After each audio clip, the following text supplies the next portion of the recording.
Hi all.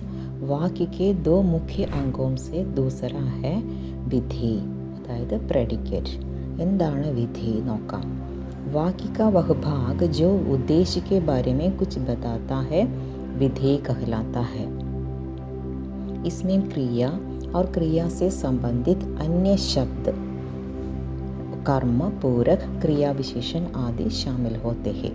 അതായത് ഒരു സെൻറ്റൻസിൻ്റെ वो भाग जो उद्देश्य के बारे में कुछ बताता है, എന്താണോ ഉദ്ദേശിനെ കുറിച്ച്, അതായത് സബ്ജക്റ്റിനെ കുറിച്ച് ബാക്കിയുള്ള ഭാഗങ്ങളിൽ എന്താണോ പറഞ്ഞിരിക്കുന്നത് അതിനെയാണ് നമ്മൾ വിധി എന്ന് പറയുന്നത്.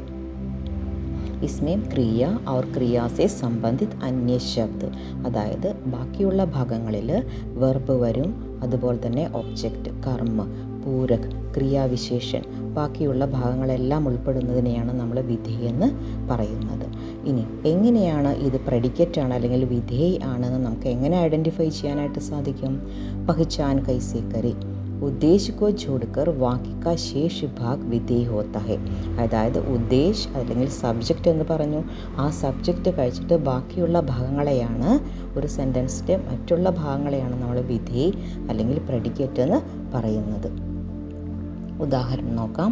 രാം ഖേൽത്താ ഹെ. രാം കെ ബാരെ മേ ക്യാ കഹാ ഗയാ ഹെ. രാം എന്ന് പറയുന്നത് സബ്ജക്റ്റാണ്, ഉദ്ദേശാണെന്ന് നമ്മൾ കഴിഞ്ഞ പാർട്ടിൽ പഠിച്ചു. ഇവിടെ നോക്കൂ, രാം ഖേൽത്താ ഹെ. അപ്പോൾ രാമിനെ കുറിച്ച് ഇവിടെ എന്താണ് പറഞ്ഞിരിക്കുന്നത്? രാം ഖേൽത്താ ഹെ. അപ്പോൾ ഖേൽത്താ ഹെ എന്നുള്ളത് വിധേയാകുന്നു, പ്രെഡിക്കേറ്റ് ആകുന്നു. ഓക്കെ. ദെൻ പക്ഷി ഉഡ് രഹേ ഹൈ.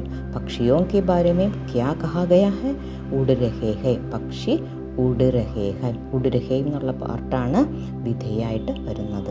ദെൻ കിതാബ് മേസ് പർ ഹെ. കിതാബ് കെ ബാരെ മേ ക്യാ കഹ ഗയാ ഹെ? കിതാബ് അല്ലെങ്കിൽ പുസ്തകത്തിനെ കുറിച്ചിട്ട് ഇവിടെ എന്താണ് പറഞ്ഞിരിക്കുന്നത്? പുസ്തകം ടേബിളിൻ്റെ മുകളിലാണ്, മേസ് പർ ഹെ. അപ്പോൾ അതായത് ഒരു സെൻറ്റൻസിൻ്റെ രണ്ട് ഭാഗങ്ങളാണ് ഉദ്ദേശവർ വിധേയ്. ഇതെങ്ങനെയാണ് നമുക്ക് ഐഡൻറ്റിഫൈ ചെയ്യാൻ പറ്റുന്നത് എന്നുള്ള കാര്യങ്ങളാണ് ഇവിടെ പറഞ്ഞത്. എല്ലാവർക്കും ഇത് മനസ്സിലായെന്ന് കരുതുന്നു. Okay, thank you.